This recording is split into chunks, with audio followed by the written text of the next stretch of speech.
Hello dudes, welcome to something channel. இன்னைக்கு நம்ம சேனல்ல வாழைப்பூ யூஸ் பண்ணி சிம்பிளான ஒரு பொரியல் எப்படி செய்யறதுன்னு பார்க்கலாம்.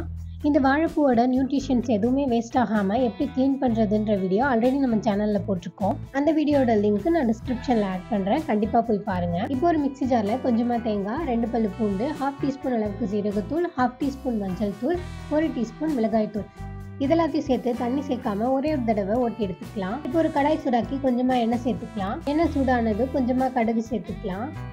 கடுகு நல்லா பொரிஞ்சதும் ஒரு கொத்து கருவேப்பிலை சேர்த்துக்கிறேன். இது கூடவே மீடியம் சைஸ் ஆனியன் 1 கட் பண்ணி வச்சிருக்கேன், அதையும் சேர்த்து நல்லா வதக்கிக்கலாம். ஆனியன் நல்லா வதங்கினதும் நம்ம கட் பண்ண வாழைப்பூ சேர்த்துக்கலாம்.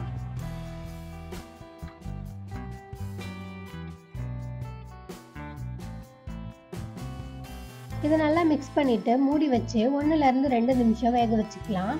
இதுக்கு நம்ம அடிஷ்னலாக தண்ணி எதுவும் சேர்க்க தேவையில்லை. பாருங்க, 2 நிமிஷம் ஆயிடுச்சு. வாழைப்பூ நல்லா வெந்து வந்துடுச்சு.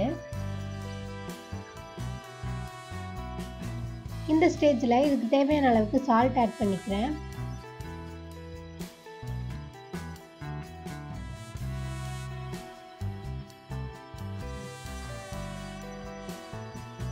இப்போ நம்ம மசாலாலாம் ஆட் பண்ணி அடிச்சு வச்சோம் இல்லையா, அந்த தேங்காவை இது கூட ஆட் பண்ணிக்கிறேன்.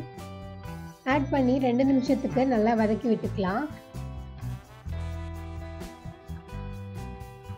அவ்வளோதான், சூப்பரான வாழைப்பூ பொரியல் ரெடி ஆயிடுச்சு. ரொம்பவே சிம்பிளான ரெசிபி, கண்டிப்பாக ட்ரை பண்ணி பாருங்க.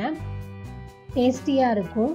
ட்ரை பண்ணி பார்த்துட்டு எப்படி இருந்துச்சுன்னு கமெண்ட்ல சொல்லுங்க. இது மாதிரி வீடியோஸ்க்கு சேனலை சப்ஸ்கிரைப் பண்ணிடுங்க. தேங்க்யூ.